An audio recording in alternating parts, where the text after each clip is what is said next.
надад энэ аяган дээр аяг болгоо өөр мессежтэй байгаа. Тийм над дээр таарсан аяг болохоор шар өнгөтэй тэгэнгүүтээ арчлыг хэрэгжүүлэхэд бидний сэтгүүл зүг хэрэгтэй гэдэг ийм мессеж байна. Чиний дээр юу? Тэгээ минийх дээр болохоор юм ба.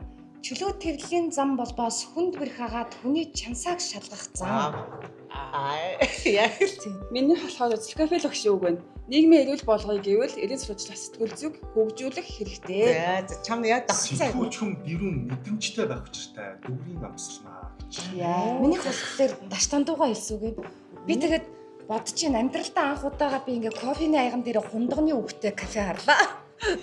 Энэ санаагүй гоё. Хундагны үг шиг гоё байгаа зү. Ерөөлийн үг байна. Би одоо бүр энд заргалтах гэж ирлээ шүү дээ. Хэд хоногийн өмнө Монгол даяар бүрстэй алдартай нээлт хийвдээ тийм Нескафе. Тэгээд тэр зураг мураг дээр манай одоо сэтгүүлчд үеийн сэтгүүлчтэй гид ажиллаж байгаа болон бас өөр салбарт хэвлэлийн төлөөлөгчтэй төрийн байгууллагад ажиллаж байгаа хүмүүсийн зургнууд гоё байна. Энэ дээр миний зураг алга. Бас миний байхгүй.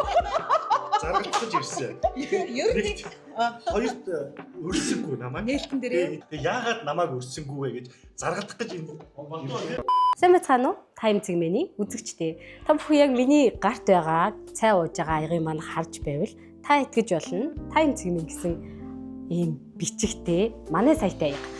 Гэхдээ энэ бол Нескафений аяг юм аа. За манай хэвлэлийн салбарын сэтгүүлч, зураглаач, найруулагч гэдэг манай хэвлэлийнхэн яг энэ Нескафед ирээд тухлаад одоо чөлөө цагаа өнгөрөөгөөд эсвэл ярилцлага сурвалжлага хийгээд подкаста хийх боломжч бидэнд нэгдсэн юм байна. За үргэлжлүүлэн бидний сурвалжлагатай хамт байгаарай.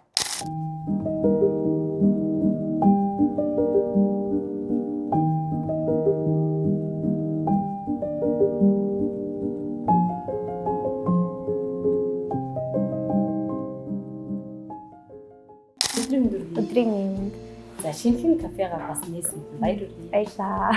За би Нескафе энэ кофе шопынхоо менежер гэж явж байгаа. Тэгээд менежер гэдэг чинь менежер бас дам биш юм байна. Тэгэл одоо дөнгөж нэгдэж байгаа болохоор одоо хаваа хаях, нэлээ угаах, шатаа арчих, хаягаа угаах, кофегаа найруулах гэж угаасаа ихний хэлжэнд тэгэл бүгдийг хийж үзэж гин тэгэл суралцах гал явж байгаа. Нескафе нэгдсээс хойш хүмүүс одоо ялангуяа хэвлэлийн салбарынхны хүрээд за энэ хойно харагдж байгаа зураг бүр ингээд бүгдээрийнх нь анхаарлын төвд орчлоо. Хөөе энд чинь би байна, чи байна гэж нэг илүү явуулаад биш үү? Энэ санааг хин гаргаад энэ хэвлэлийнхний хин энд зургнуудыг байршуулъя гэж бодсон. Манай захирлын санаа ер нь бүх жижиг деталаа ер нь манай захирал өөрөө ингээл айгу одоо энэ 4-5 жил уяатай байсан мөрөөдөл нь болохоор яаж тагчуулах уу гэдгийг хүртэл ингээд ороод ирсэн лээс юм шиг байна. Тэгээд би ингээд гоё нэг ханаа яг хэвлэлийнхнийхаа зургаар дөргмөр байна тий.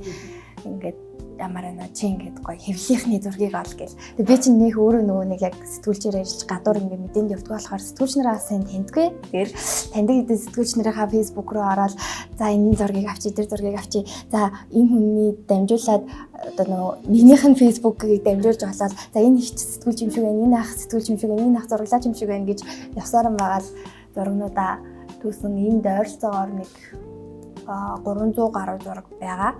Тэгээд манай нээлтэн дээр эсвэл одоо ирж байгаа хүмүүс миний зураг байхгүй байна гэд айгу гомдож байгаа. Тэгээд энд зураг нь мэдээж манай хэвлэлийн салбарч айгу олоолаа штэ тий. Тэгэхээр энд зураг нь орж ороогүй байгаа хүн байх юм бол надаа шууд зураг явуулаад би тэд дахиад ийм хан бэлдэж байгаа тэд тэр хандаа бас нэмж өгнө. Энэ өрөөг жоохон чийл тий чөлөөтэй байгаасаа гэдэг үднэс яасан тэгээд энд ингээ гоё найзуудаараа ирээд монголцоо үзнэ үү тэгээ өөр Netflix үзнэ үү тэгээ YouTube гүйлгэнэ үү тэгээ дээрээс нь тоглоомоо тоглоно уу хамаагүй тэгээ ер нь бол чөлөөтэй байхаар тогтчулж байгаа тэгээ манай товчтоос арай дусаа байна тэгээд улам гоё болгоно. Манайх нөгөө нэг сая яг тавтахад албан ёсны нээлттэй хийсэн. Тэгээ яг бүтэн нэгдэг байхад мюсийн нэг оюутнууд ирж манай подкастын өрөөг ашиглаж дуу хоолойгоо биччихээд явсан. Тэгээд оюутнуудын нөгөө сургуулиудын групп рүү бас тарцсан байгаа юм билээ. Тэгээд айгуу ирээд айгуу гоё газар байна. Танаас та алах байхаа гэж хэмээр хөөрхөө гэж аал явсан. Тэгээд манай оюутнуудаас ирж байгаарэ салбарынхаа ах эгч нартай бас оюутан байхасаа эхлээд танилцуул гоё авах. Энэ ингээд эндээ подкастын өрөөтэй тэгснээ эндээ хүмүүс тоглох өрөө байгаад байгаа шүү дээ. Тэгэнгүүт за энд подкаст бичиж байгаа шүү. Энэ өрөөнд байгаа хүмүүс чимээгүй байгаарэ, дууга хураагаарэ гэх юм бол ингэж асуучих. Тэгээд тийм чимээг байгаарэ. Тэгээд подкаст маань дуусчих юм бол тэр гэрш настай ч юм уу. Тийм байдлаар төвчүүлсэн. Тэгээд нэг цолбортой бичлэг хийх зориулттай юм ногоон дэвсгэр хаан манаа бас тогтоож өгсөн байгаа. Ер нь айгу universal байхыг хичээсэн гэх юм уу. Энэ өрөө болохоор хурлын өрөө. Мань энд нэг гарваас 12 хүн багтана. Тэгээд ухаалаг дэлгэцтэй юм өрөө байгаа. Тэгээд одоо би тэд энэ дээрээ дахиад нэг юм бичдэг самбар байршуулж хөр төлөвлөж байгаа. Тэгээд эндээ ингээд юм хааддаг ч юм уу. Тэгээд энд яг нэг чухал уулзалт хорлол бол яг энэ өрөөнд байхаар төгжүүлсэн байна.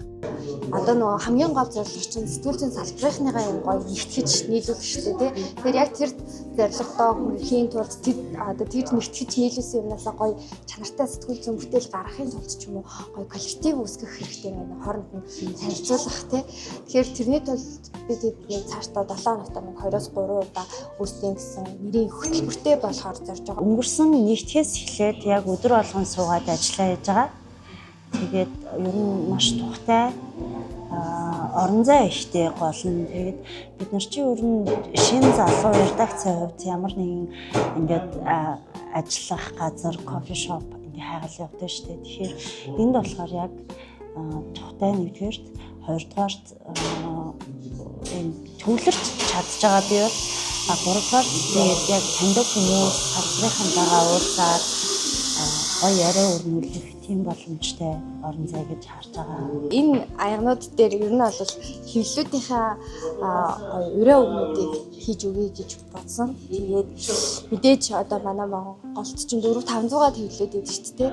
Тэгээд яг бүгдийг мэдээж хамруулах боломжгүй. Тэгээд манай тэрний өрөө гоё да, энэний өрөө гоё да гэсэн аюунуудаа өрөөнүүдаа бүгдийг чадлаараа цуглуулад аягнууд дээр хэвлүүлсэн байгаа. Тэгээд та бүхэн өөрсдийнхөө редакцийн аяганд ирж цай уугаарай, кофе уугаарай гэж хэлмээрээ. Манай кафе ер нь бол бүрэн тогтчиж дуусаагүй байгаас ч гэсэн чадлаараа тогтоолохыг хичээсэн. Тэгээд одоо жишээ нь энэ ханандаа жишээ нь сэтгүүлч хүн, график дизайнер хүн, яг сурвалжлагч хүн, эсвэл мэдээний анхор хүний тодорхойлолтуудыг бас ингээд жишээ нь шигтэж өгсөн ч гэдэг юм уу. Тэгээд иймэрхүү жижиг сажиг стайл тогтчлтууд маань үргэлжилж байгаа. Тэгээд та бүхэн маань салбарынхаа найз нөхөдтэй, редакцийнхаа хамт олонтой, дээрээс нь манай сэтгүүлийн салбарт суралцж байгаа оюутнууд маань манай кафенд зориод ирээрээ зөвхөн яг энэ салбарын гоё халуун дулаан яриа өрнүүлэх, хамтдаа хөгжүүлдэг, хамтдаа хөгжих, хамтдаа цуглах, бүтээх одоо энэ цэг нь үүрэн энэ кафе маань байх юм зүйл та бүхэн өргөнөөр үйлчлүүлээрэй.